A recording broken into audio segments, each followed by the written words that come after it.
Hola, buenos días, Raúl. ¿Cómo estás? Buen día, ¿qué tal? ¿Cómo anda todo? Muy bien, muy bien. Acá un poco húmedo. Yo te diría que estamos al borde de tener escamas en todo el litoral y branquias en cualquier momento.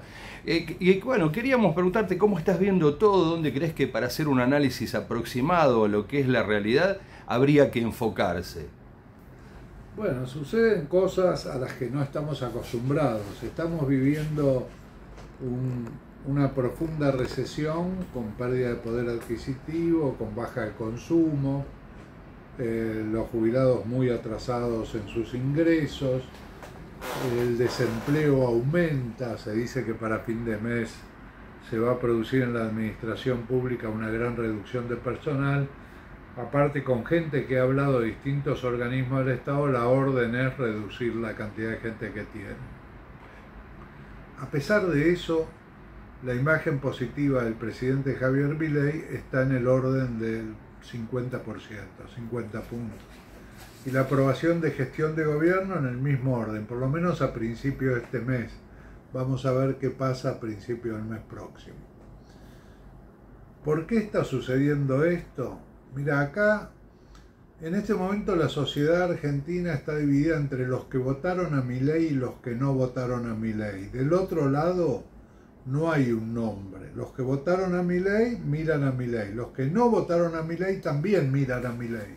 No es que tienen un conductor de la oposición. La oposición no sabe cómo reaccionar frente a un hombre con las características psicológicas de Milei. Es muy interesante esto, porque suceden varias cosas.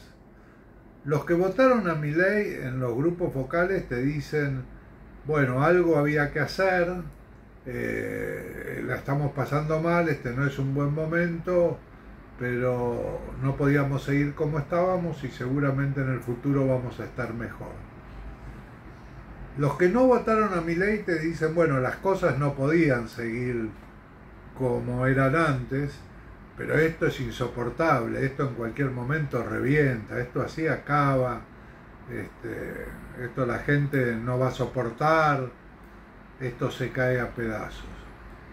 O sea, ante la misma realidad reaccionan de manera diferente y esto divide prácticamente a la sociedad argentina. Vamos a ver si el devenir de los acontecimientos se inclina la balanza para alguno de los dos lados.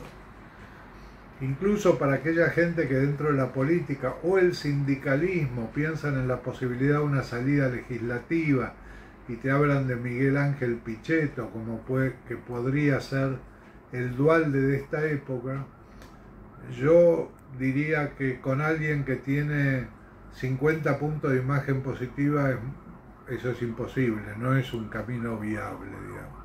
Eso se da en situaciones de crisis donde la institución Poder Ejecutivo está totalmente desvalorizada, no es lo que sucede en este momento. Ahora hay algo que me llama poderosamente la atención, que una persona con las características psicológicas de Javier Milei no haya sido analizado en profundidad.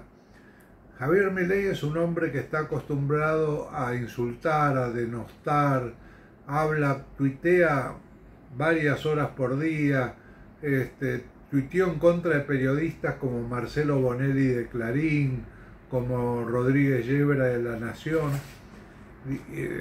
Habló de que el Congreso es un nido de ratas, ha hablado de traidores en los gobernadores, en sectores de la clase política que no lo apoyan, ha divulgado los números de teléfonos celulares de los diputados que votaron en contra del DNU. O sea, tiene unas características muy particulares. Eso me hizo pensar seriamente en que es raro que nadie de la profesión de la psiquiatría, el psicoanálisis, la psicología haya hecho un descarnado esbozo de la personalidad de Javier Milei. ¿Y por qué me llama la atención?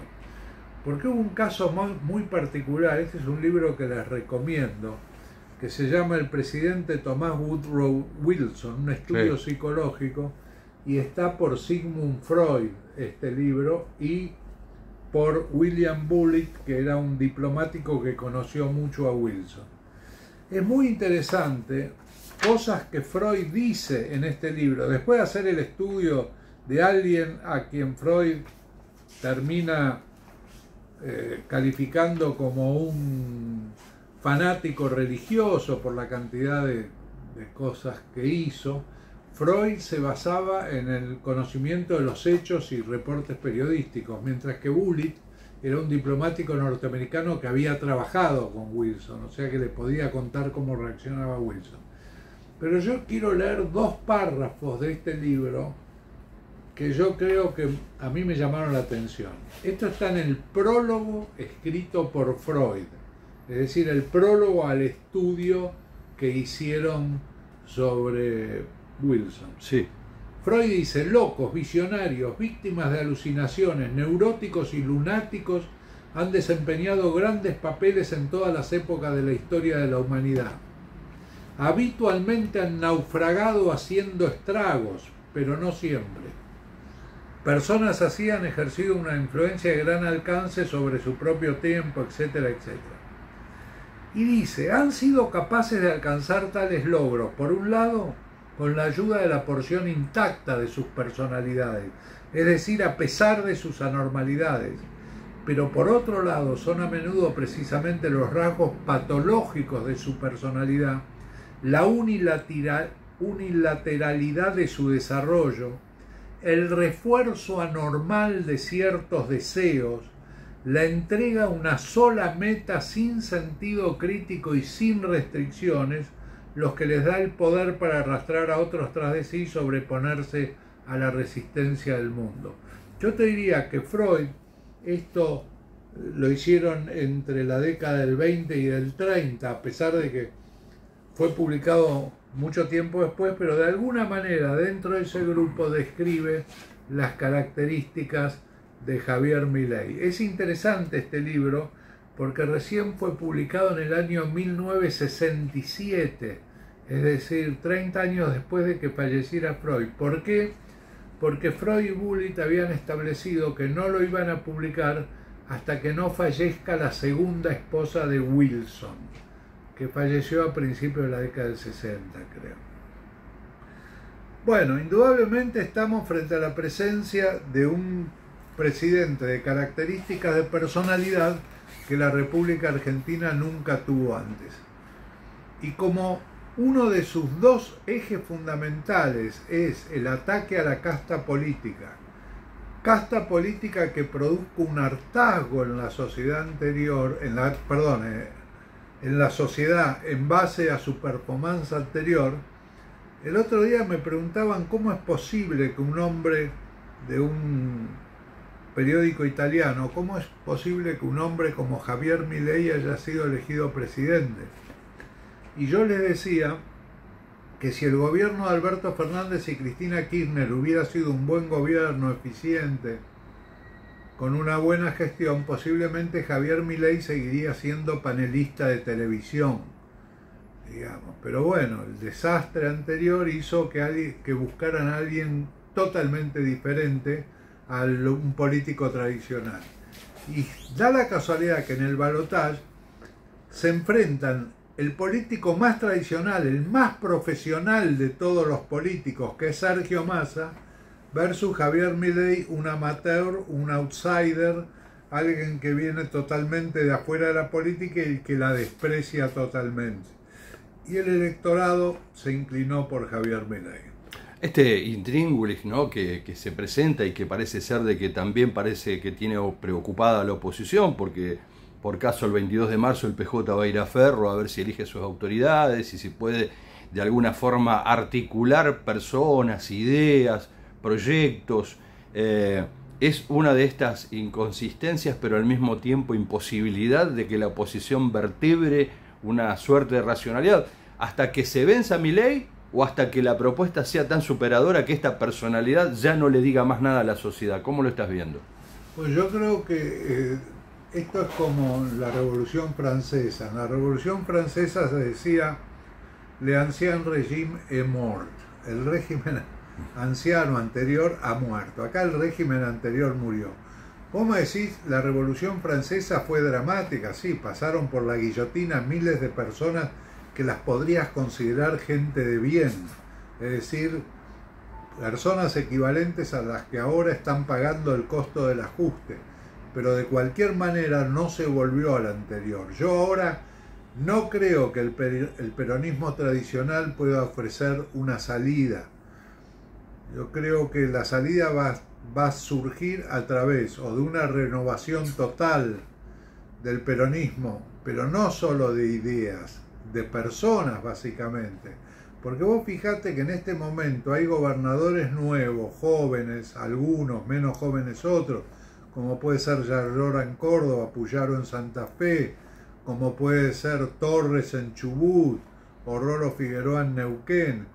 Digamos, gente nueva que llega con nuevas ideas, que está menos propensa a la adhesión a una ideología que a la búsqueda práctica de resolver los problemas de la gente, y yo creo que por ahí viene el camino. Si vos me decís del régimen anterior, te diría hay un sobreviviente, que es Axel Kicillof, que es el hombre que consiguió renovar en la provincia de Buenos Aires, ganó abiertamente las elecciones en esa provincia, y bueno, en la medida en que busque componer una nueva música, como él planteó, yo creo que puede llegar a tener posibilidades de futuro. En la medida en que persista en su alianza con el kirchnerismo, con la Cámpora, con los Martín Insaurralde, con los intendentes del conurbano, yo creo que no va a ser posible para él salir adelante como la figura para encarar la nueva etapa. Javier Milei se atreve a hacer muchas cosas que era necesario hacer en la Argentina y que nadie se atrevía porque no quería pagar el costo político, pero el hacer de Javier Milei es básicamente un hacer destructivo, de derrumbe, de tirar abajo, pero después hay que construir, y no creo que sea el hombre indicado para construir. Hablabas de que todos miran a Milei, 14 millones para Milei, 11 para Massa, 13 y algo para Milei, 11 para Massa, 9 millones no votaron y 500.000 votaron en blanco. Esos 9 millones y medio, hoy por hoy, decís vos que espera de que desde la política surja algo que le hable de otra manera, o todavía no han logrado separarse de la posibilidad de seguir mirando a Javier Milei. En el balotaje votó el porcentaje de gente que habitualmente vota, digamos. Siempre hay un porcentaje de gente que no vota, que no participa, que no le interesa la política, que no lee los diarios, que le interesa poco. Yo creo que en la medida que Javier Milei consiga reducir la inflación en forma sistemática mes a mes, a pesar de que empezó altísimo, y lograr una reactivación de la economía, yo creo que puede tener una perspectiva de futuro. Caso contrario, pienso que no. Me cuesta identificar quién gobierna en este gobierno. Yo no sé si Javier Milei gobierna. Yo veo más bien, digamos, no sé cuál es el rol de Karina Milei, de la hermana. No tengo la menor idea. Pero yo pienso en gestión de gobierno, mirando, pienso que hay un trío que son Patricia Bullrich, Toto Caputo y Sandra Petovelo, que son las que orientan políticas públicas.